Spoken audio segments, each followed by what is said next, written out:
Bonjour Ginette, merci de répondre à ces quelques questions. Merci, merci à toi. Avant toi, avant de te connaître, je n'avais jamais entendu parler du fait qu'on pouvait être artiste de la présence. C'est comme ça que c'est comme ça que tu te présentes sur ton blog et sur le livre que tu viens de sortir, Holos, la présence en soi. Est-ce que tu peux nous dire qu'est-ce qu'une artiste de la présence? Eh bien, c'est rare, je me suis fait poser cette question et c'est un titre qui est unique, je crois. C'est une amie avec une copine. Je cherchais un titre parce que supposément on a besoin d'avoir un titre. Moi, j'en avais pas vraiment besoin, mais les titres de thérapeute ou d'enseignante ou tout me correspondaient pas.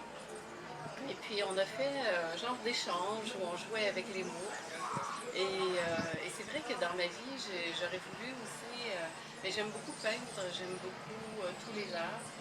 Et j'ai eu à faire un choix. Je ne sais pas si j'ai choisi, mais finalement, ce que je fais aujourd'hui, pour moi, c'est une forme d'art. Et artiste, c'était d'assumer cet aspect artistique en moi, de travailler sur lui-même. Et artiste de la présence, parce que je pense que oui, j'ai installé en moi cette assise, cette présence depuis longtemps. Et je pense que aussi, à l'âge que je suis, je peux commencer à utiliser ce terme et de dire oui, je suis une artiste de la présence. Alors, moi j'ai eu l'occasion de te rencontrer lors du Festival du Féminin qui se tenait en Guadeloupe en décembre 2015. Moi j'habite Saint-Martin, je m'y suis rendue avec une amie Stéphanie qui est à côté. Tu nous as expliqué ce qu'était la technique de visualisation Holos que tu as créée. Est-ce que cet état de présence que tu as aujourd'hui et que tu ressens quand on est à tes côtés, c'est vraiment nourrissant pour nous, hein. Est-ce que tu l'avais, est-ce que tu étais dans cet état avant de créer la visualisation Holos, ou on peut dire que c'est Holos qui a installé cette présence en toi? En fait, cette présence, elle est toujours là en chacun. Je crois que cette présence m'habitait bien avant. Holos, ce que ça l'a fait, c'est que ça l'a permis d'incarner cette présence et d'installer une conscience, je dirais, dans mes pas, dans mes pieds, de marcher en conscience, en sachant précisément ce que tout mon être a envie d'exprimer dans cette vie ici maintenant. Ça a permis ça, Holos. Mais cette présence, elle a toujours été là. C'est vrai qu'au lancement, il y avait quelqu'un qui était là, qui me connaît depuis plus de 30 ans, puis elle a pris la parole à un moment, puis elle a dit mais Ginette, elle a toujours été comme ça. C'était un peu la Alors, question. voilà, ouais, c'est ça. Sauf que je l'assumais peut-être pas avant. Et la différence, c'est ça, c'est de l'assumer totalement maintenant et aussi d'avoir intégré dans ma matière cette présence et de marcher vraiment plus en conscience, pas que je fasse, où que je sois, d'avoir, c'est ça, vraiment incarné dans la matière. Présence égale conscience, ou c'est un peu un raccourci? Est-ce que c'est vraiment la conscience d'être là, ici et maintenant, et d'être là en soi? Oui, mais je dirais que ça va très bien ensemble parce que la conscience d'être là, c'est déjà de l'assumer. Mais qu'on soit conscient ou pas, la présence est là. L'amour est là tout le temps. Cette pleine conscience, elle est là. Est-ce qu'on y a accès? Toujours, oui. Mais est-ce qu'on est toujours là-dedans? Non. Alors c'est vrai que quand on en est conscient, ça devient plus... on a une vie plus facile, quoi. C'est comme si la joie est plus présente, quoi, sur la vie. tu as fondé une école, ta propre école de reverse. Est-ce que tu peux, est-ce que tu continues à pratiquer le reverse ou est-ce que vraiment c'est quelque chose que tu as un peu laissé de côté? Le reverse, pour moi, ça a été la grande rencontre de ma vie parce que avant 30 ans, j'étais beaucoup à la recherche. Et c'est à 29 ans, je crois, que j'ai découvert le reverse.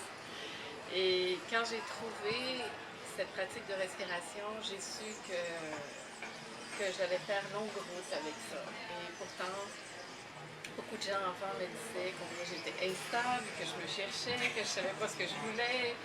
Mais bon, cette recherche en même temps est nécessaire parce que c'est ce qui fait que finalement, on est dans